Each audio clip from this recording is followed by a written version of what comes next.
La deuxième partie de ce cours porte sur une notion essentielle qu'on appelle opérateur statistique ou encore matrice densité.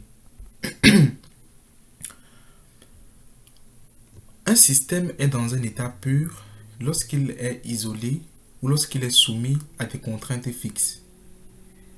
Et pour ce type de système, on dispose alors d'une information complète pour le caractériser. Et pour la description de cet état pur, on utilise généralement un vecteur d'état. À l'opposé, un système est dans un état mélange statistique ou encore un ensemble quantique, lorsqu'il a interagi avec un autre, puis s'en est séparé, ou lorsqu'il n'est qu'une petite partie d'un ensemble plus important. Et dans ce cas, l'information sur le système est incomplète. Et en physique quantique, on caractérise donc l'information manquante sur un système par un opérateur qu'on appelle l'entropie statistique de von Neumann. Et pour décrire donc un état mélange statistique, on utilise donc ce qu'on appelle l'opérateur statistique ρ ou encore matrice densité. Donc, l'opérateur statistique associé à un état ket psi pour un système pur est défini comme étant ρ qui est égal à ket de psi fois bras de psi. Et encore, il est équivalent à l'opérateur projection qu'on a vu dans les chapitres précédents. Mais lorsqu'on a fait un mélange statistique, l'opérateur statistique se définit d'une façon différente. Là, il est plutôt exprimé comme étant la somme de pi ket psi fois bras psi, où le pi représente la probabilité d'avoir un état ket psi. Et les ket psi ici sont les différents états qui appartiennent à ce mélange statistique. Pour décrire dans l'opérateur statistique, on fait appel à plusieurs théorèmes. Et l'un des théorèmes le plus important, c'est le théorème de la non-unicité de la préparation, qui nous dit qu'il est impossible de distinguer physiquement les différents types de mélanges statistiques qui conduisent à un même opérateur statistique. Et pour donc illustrer le théorème qu'on vient d'énoncer, nous avons donc ici un exemple où on considère un spin 1,5 dont les vecteurs propres de Z sont les quêtes plus ou moins, et ceux de la matrice X, l'opérateur de Pauli, dont les vecteurs sont quêtes plus ou moins X définis par 1 sur racine de 2 fois quête plus quête moins et 1 sur racine de 2 fois quête plus moins quête moins. Donc, pour ces deux états, pour ces deux opérateurs Z et X, on peut calculer la matrice densité associée à Z en utilisant les propriétés qu'on vient de voir précédemment. Et également, on peut calculer la matrice densité associée à l'opérateur X. Et à travers ces deux calculs, on se rend compte effectivement que le théorème de la non-unicité de la préparation est vérifié. Là, nous avons les propriétés de l'opérateur statistique. Donc, pour que l'opérateur statistique soit valable, il faudrait qu'il soit hermitien, c'est-à-dire que ρ doit être égal à ρ d'arc. Il doit être positif. Donc, premièrement, l'opérateur statistique doit être hermitien. On doit vérifier qu'il est hermitien. On doit également vérifier que cet opérateur est positif. Ça veut dire que ρ est diagonalisable et que ses valeurs propres doivent être positives. Ensuite, on a une autre propriété qui est la propriété de la conservation de la probabilité totale, c'est-à-dire la trace de ρ doit être égale à 1. Et la trace d'une matrice, comme on le sait tous, c'est la somme des éléments diagonaux. Donc lorsque vous avez votre matrice, si vous additionnez tous les éléments de la matrice de la diagonale principale et que vous trouvez 1, alors votre matrice peut être une matrice densité, à condition effectivement que toutes les autres propriétés qu'on vient de voir puissent être vérifiées. Et également, votre matrice densité doit être un opérateur projecteur. Ça veut dire que ρ carré doit être égal à ρ. Donc, puisqu'au départ, on a dit qu'on a deux types d'états, on peut avoir un état pur et un état mélange. Pour donc vérifier la pureté d'un état, la pureté quantique d'un état, on peut calculer la trace de ρ carré. Donc, quand vous avez votre matrice densité, vous pouvez calculer la trace de ρ carré. Et si la trace de ρ carré est égale à 1, alors vous avez un état pur. Mais si la trace de ρ carré est inférieure à 1, là, on a un état mélange. Donc, ici, on continue avec les propriétés de l'opérateur statistique. On nous montre également qu'on peut calculer la valeur moyenne d'un opérateur dans un état psi. Nous sommes dans un état psi et qu'on demande de calculer la valeur moyenne d'un opérateur dans cet état. On peut effectivement calculer cette valeur moyenne en passant par la matrice densité.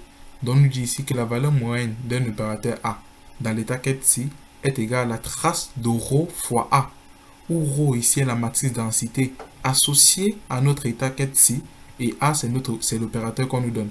Et lorsqu'on va donc faire le produit de ces deux matrices, en prenant donc la trace, c'est-à-dire la somme des éléments diagonaux, on peut effectivement retrouver la valeur moyenne de l'opérateur qu'on nous a donné. Et aussi, à partir de l'opérateur statistique, il est aussi possible de calculer la probabilité associée à un état. Et là, ici, on a dans la formule qui nous permet de calculer la probabilité en fonction de l'opérateur projection et de la matrice densité dans un état. Et cette propriété est aussi connue comme étant le postulat de la mesure au sens de von Neumann. Une autre propriété intéressante également, c'est la propriété de l'évolution temporelle, équation de von Neumann. Donc, cette propriété d'évolution temporelle nous permet de connaître l'état du système à un instant t, connaissant l'état du système à l'instant initial.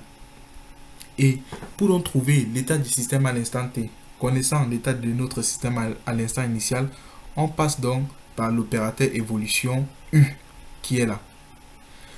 Puisqu'on peut déterminer l'état du système à un instant t quelconque, il est aussi possible de déterminer la matrice densité de notre système à un instant t.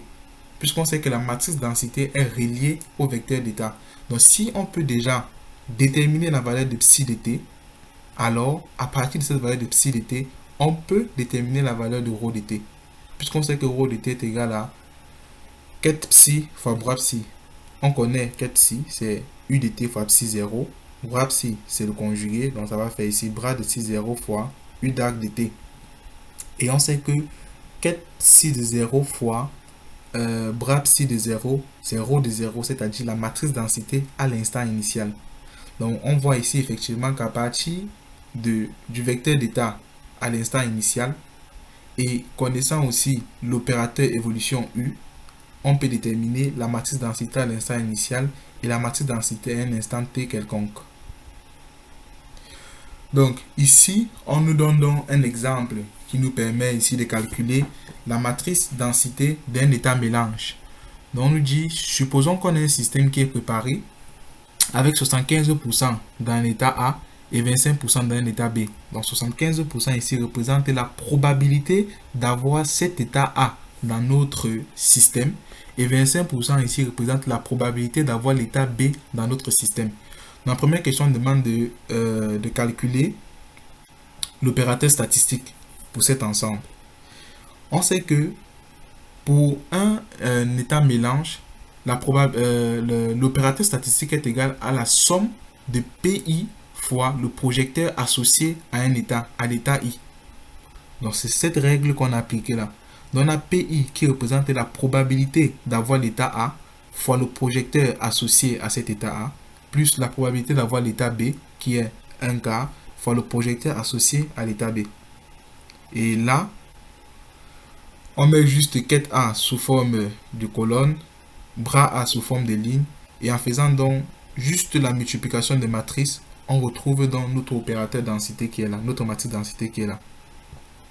C'est juste un calcul simple. On part du fait que pour un état mélange, ρ est égal à la somme de PI qui représente la probabilité, fois le projecteur associé à l'état I. Et on fait juste le calcul. Et on obtient ρ qui est là. La deuxième question, on demande, on dit, on effectue une mesure, quelle est la probabilité d'avoir ket plus et ket moins. Donc, on a aussi vu dans le stade précédent que pour trouver la probabilité associée à un état, c'est égal à quoi? À la trace de ρ fois le projecteur associé à cet état-là. On connaît ρ, on peut calculer le projecteur associé à l'état ket plus, et en prenant la trace de la matrice, on trouve la probabilité que le système se retrouve dans l'état ket plus, et en faisant de même avec ket moins, on trouve également la probabilité que notre système se retrouve dans l'état quête moins. Et on doit toujours vérifier à la fin que la somme des probabilités doit être égale à 1. Toujours. Ici, on a un deuxième exemple qui nous permet donc de pouvoir calculer, de pouvoir déterminer l'évolution du système. Et là, ça rentre dans l'un des objectifs qu'on doit atteindre à la fin de cette leçon. Donc, on nous dit, à l'instant t est égal à 0, le système est dans l'état ρ égal à cette matrice-ci. Donc, on nous a déjà donné ρ de 0. On nous dit, quel est à l'instant t' égal à 1 seconde l'opérateur statistique ρ', si l'opérateur évolution U est égal à la matrice de Pauli X. Donc, là, on applique simplement la propriété qu'on a vue tout à l'heure, la propriété d'évolution temporelle. On a dit ρ à un instant t est égal à U fois ρ fois U d'arc, où ρ ici représente la matrice densité du système à l'instant initial. On a U ici qui était l'opérateur de Pauli X, le voilà. On a ρ, c'est ρ qu'on nous a donné, et U d'arc qui représente ici le conjugué hermitien de cette matrice X. Et en faisant juste la multiplication des matrices, on retrouve ici l'opérateur densité à un instant t' égale à 1 seconde. Une autre question nous dit, si à t', une mesure est effectuée sur la grandeur associée à z, quelle est la probabilité d'obtenir la valeur propre moins 1? Donc ici on dit, on se place à t', et on effectue une mesure. On demande la probabilité d'obtenir la valeur propre moins 1. Là, on l'a vu tout à l'heure. On a dit pour calculer la probabilité de trouver une valeur, c'est égal à la trace de ρ' fois le projecteur associé à cette valeur-là. Et on sait que avec la matrice de Pauli Z, pour avoir la valeur propre moins 1, le vecteur d'état qui nous donne la valeur propre moins 1, c'est le ket 1. Parce qu'on sait que la matrice de Pauli Z, c'est 1, 0, 0, moins 1. Donc pour avoir le moins 1, il faut utiliser le ket 1.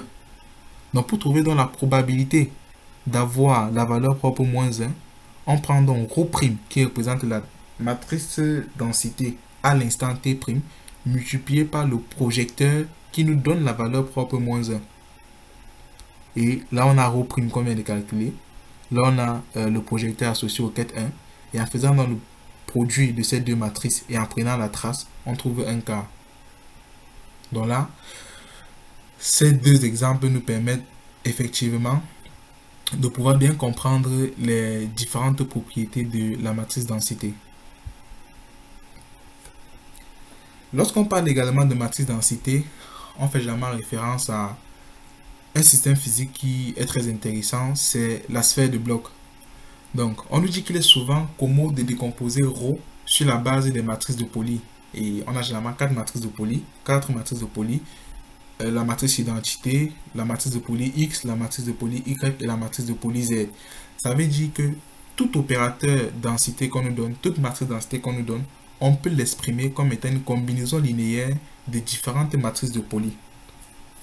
Donc lorsqu'on revient dans la sphère de Bloch, ici on a la sphère de Bloch, on nous dit un état pur d'un qubit générique est représenté par un point sur la sphère de Bloch de rayon unité. Donc pour qu'un état soit pur, il faudrait qu'il soit représenté par un point qui est situé sur cette surface-là. Donc le point doit être sur la surface pour qu'on le considère comme étant un état pur. Et là, on nous définit ici un ket, un vecteur d'état, défini par ces coordonnées ici dans la base sphérique. Si on calcule la matrice de densité, associée à ce ket-ci, on obtient une matrice de cette forme-là. Donc là, on a juste pris le bras de psi fois ket de psi, en tenant compte du fait qu'en prenant le bras exponentiel de moins i phi s'échange en exponentiel de i phi, et exponentiel de i phi ici s'échange en exponentiel de moins i phi. En prenant donc ket psi fois bras psi, on a cette matrice qu'on peut décomposer sur cette forme-ci. Et on peut effectivement montrer que ce deuxième terme est égal à mb scalaire sigma, où sigma représente les matrices de Pauli x, y, z, et b ici représente les différentes composantes du vecteur de Bloch. Donc on a ceci. Donc là c'est juste un calcul mathématique. Donc avec la matrice densité qu'on a calculé tout à l'heure, on peut vérifier que la trace de rho est égale à 1. Donc si vous prenez les éléments de la matrice, les éléments de la diagonale principale de cette matrice et que vous les additionnez, vous allez trouver 1. Si également on fait rho carré, on va trouver rho. Et déjà, ces deux propriétés nous disent qu'on a affaire à un état pur. Parce qu'on a dit que pour un état pur, il faudrait que la trace de rho carré soit égale à 1. Si rho carré est égal à rho et que la trace de rho est égale à 1, donc on peut conclure que la trace de rho carré est aussi égale à 1. Donc là, on a juste réécrit de façon explicite la matrice densité en fonction des matrices de Pauli et de ce vecteur B là. Et ce vecteur B, ce sont dans les composantes du vecteur de bloc. Dans la BX, BY et BZ, où BX c'est la valeur moyenne de X, BY c'est la valeur moyenne de Y, BZ c'est la valeur moyenne de Z.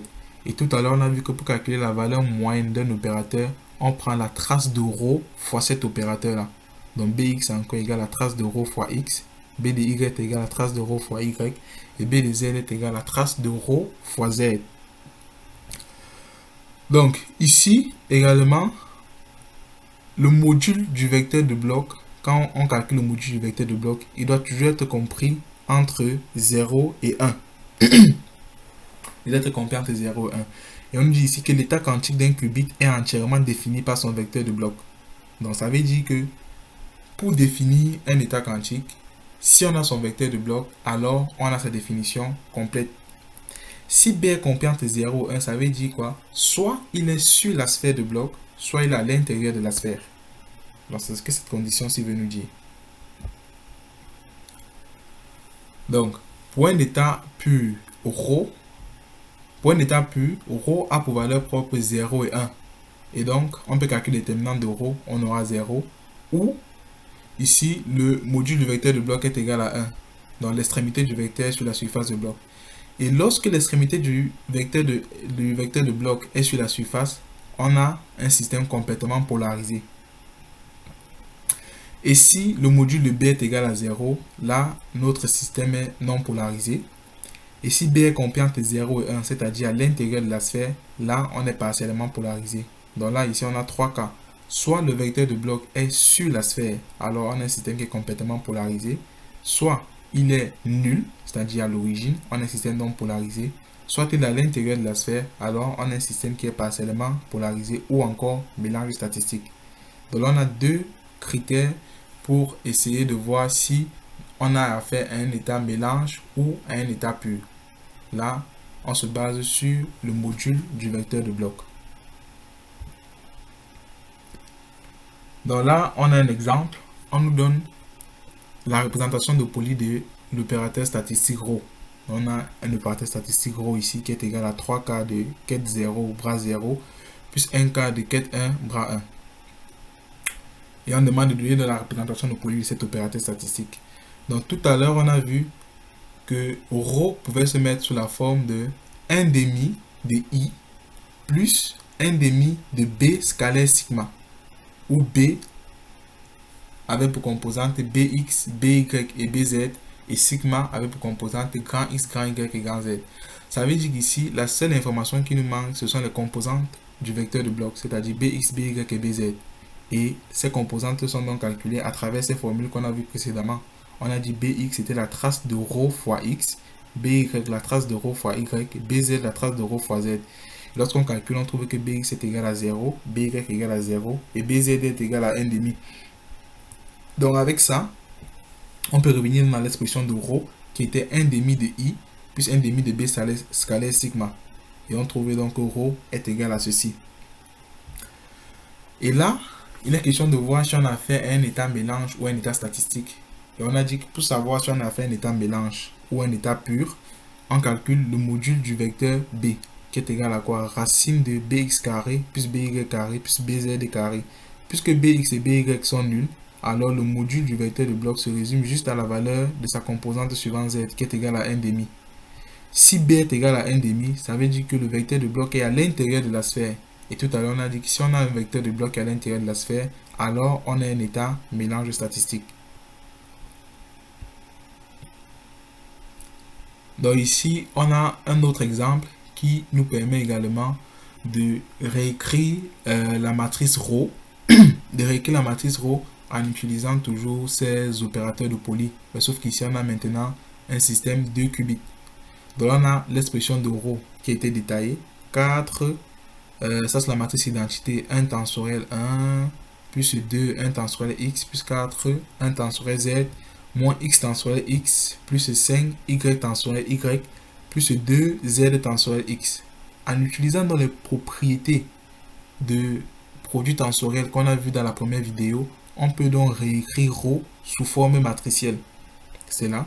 Et en faisant juste un calcul simple, on se rend compte que ρ peut prendre cette forme.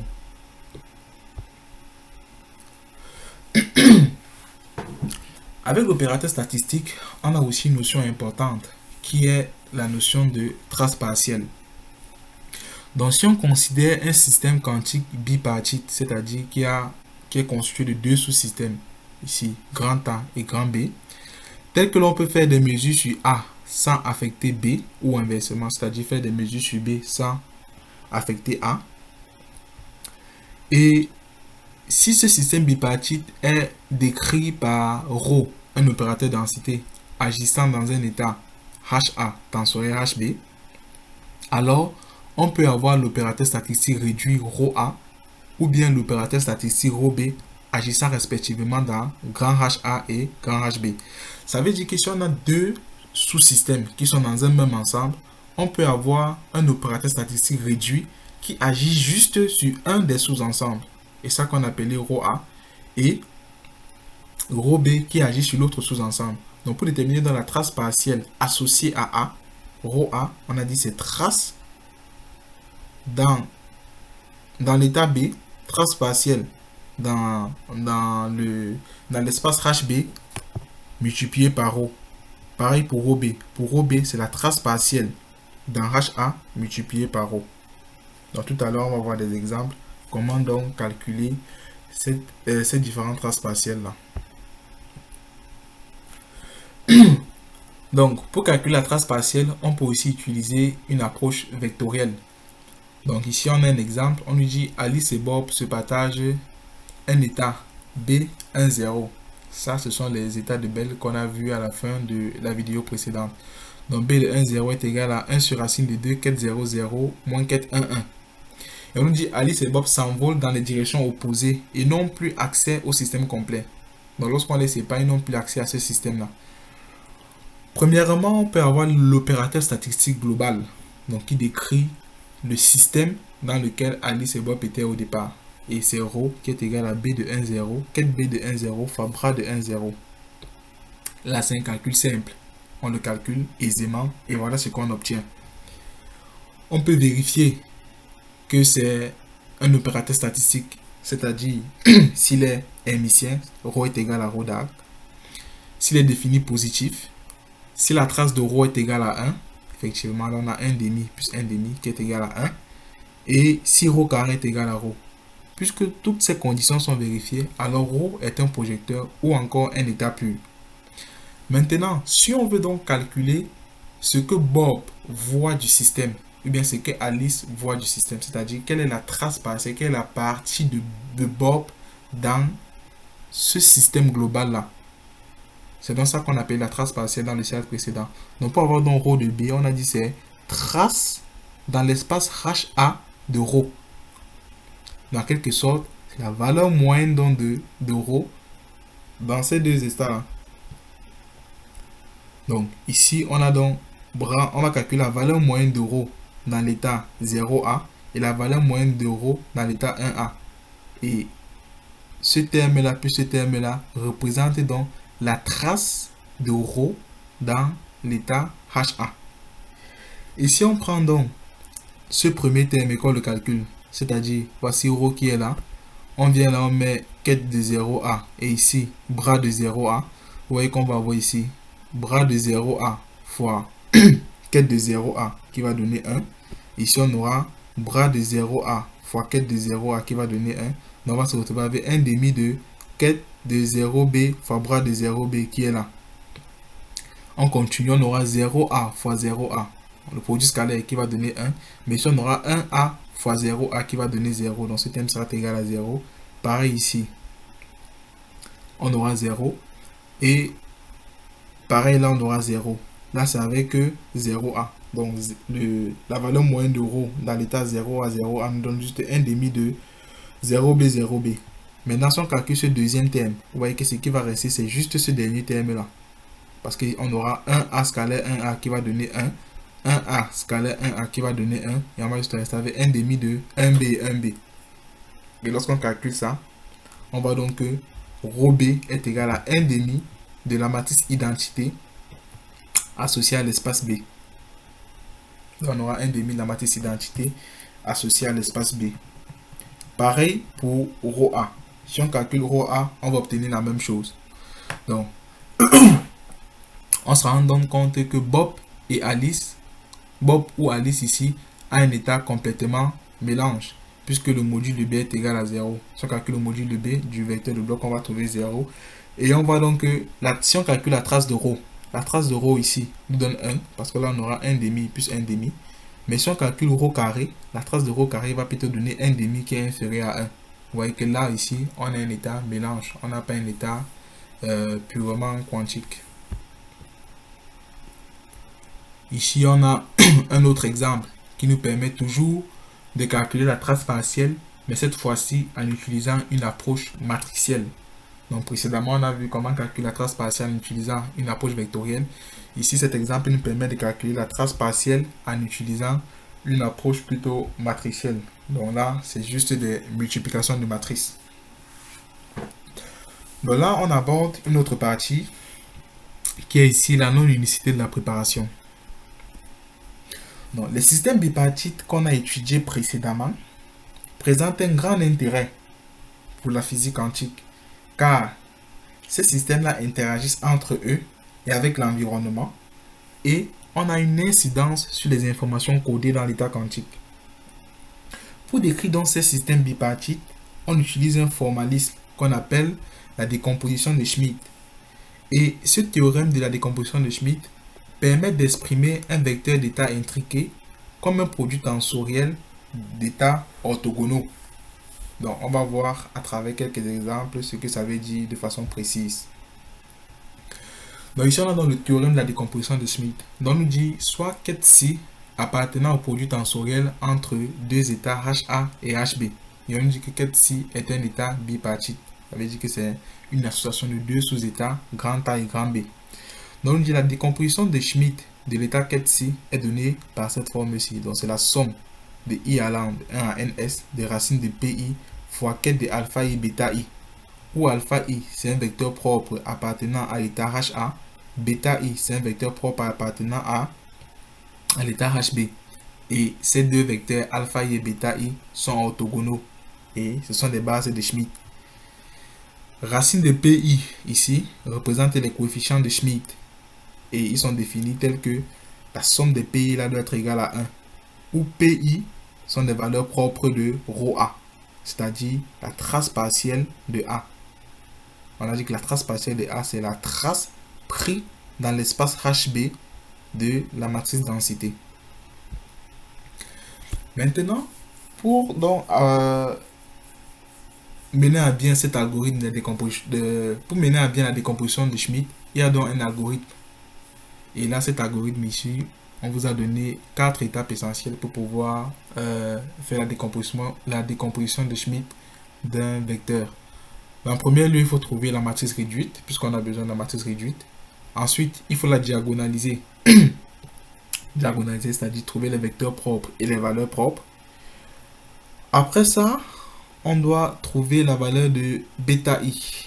On nous a dit bêta I et alpha I sont orthogonaux.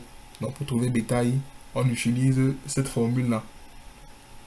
Soit pour trouver bêta I, vous utilisez cette formule, ou bien vous diagonalisez ρB.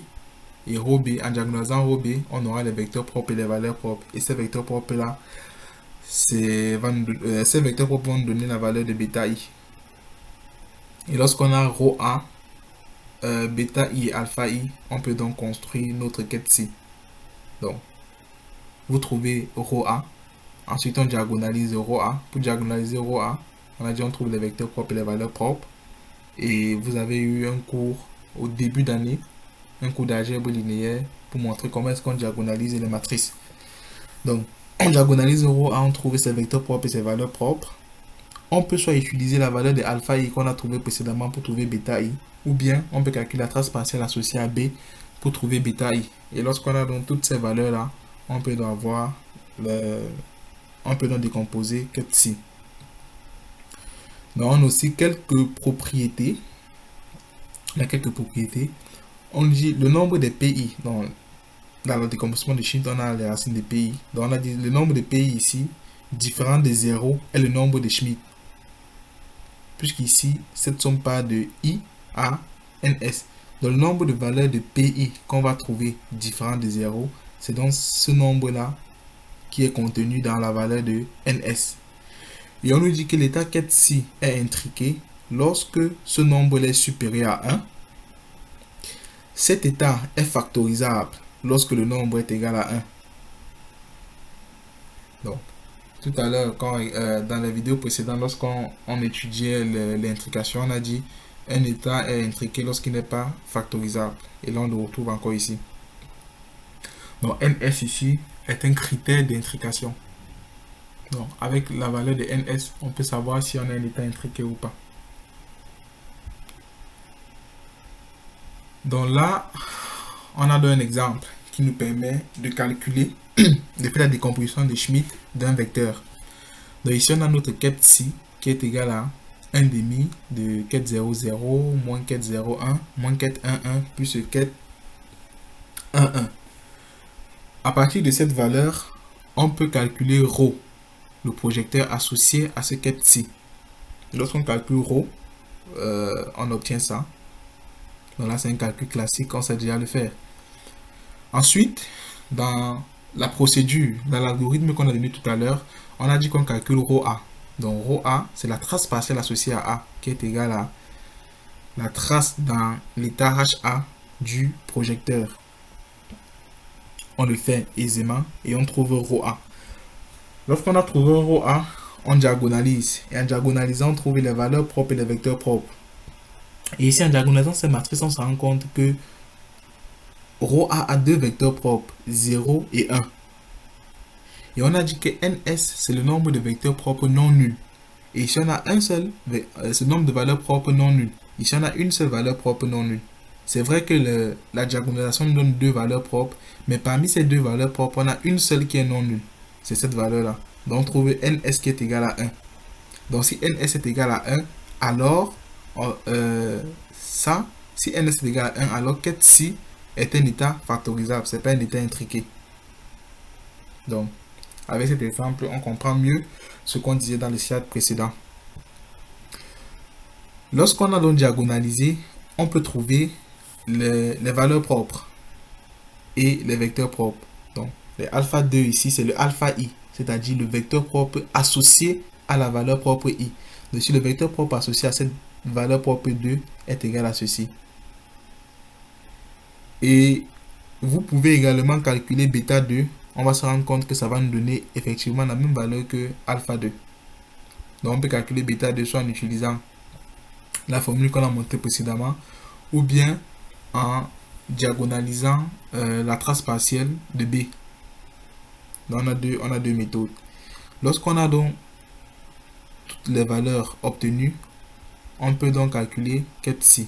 On a dit ket psi c'était plutôt somme de i allant de 1 à ns des racines de pi fois le produit tensoriel entre alpha i et bêta i. Puisque ns est égal à 1, ça veut dire que notre somme aura juste un seul terme. Donc, qui est racine de p2, ket de alpha 2 fois bêta 2, ket de alpha 2 fois ket de bêta 2. On connaît p2 qui est égal à 1, on connaît alpha 2, on connaît bêta 2. Et en faisant le produit tensoriel, on a donc fait la décomposition de Schmitt. Et lorsqu'on a introduit la décomposition de Schmitt, on disait que ça nous permet de passer d'un état bipartite à un produit tensoriel de deux états. Donc on a donc fait une décomposition. Et on voit bien que les deux termes sont exprimés, l'un dans l'état HA et l'autre dans l'état HB. Nous abordons donc la dernière partie de ce cours qui porte sur l'entropie quantique. L'entropie statistique de von Neumann ici, on a dit c'est cet outil-là qui nous permet de mesurer le manque d'informations qu'on a sur un système. Et cette entropie-là est toujours reliée à l'opérateur statistique ou la matrice densité. Donc on comprend bien que cet opérateur statistique est très important en physique quantique. Donc vous devez vraiment être capable de maîtriser toutes les propriétés liées à cette matrice densité là. Donc pour calculer l'opérateur statistique, comme avec les autres opérateurs, on a une formule S de ρ qui est égale à moins somme sur I de PI fois Ln de PI, qui est encore égal à moins trace de ρ fois Ln de ρ. Donc, comme on disait tout à l'heure, l'entropie statistique ici caractérise l'information manquante ou l'ignorance qu'on a d'un système. Et ici, les lambda I sont les valeurs propres de ρ. Donc, S de ρ peut se mettre sur toute cette forme ici. Et généralement, on utilise cette forme parce que si on connaît la valeur de ρ, la valeur de la matrice densité, on peut facilement la diagonaliser et avoir ses valeurs propres lambda I. Et S-ρ fournit aussi une réponse sur la quantité d'informations acquises lors d'une mesure. Et là, cette propriété, on va la voir tout de suite dans un exemple.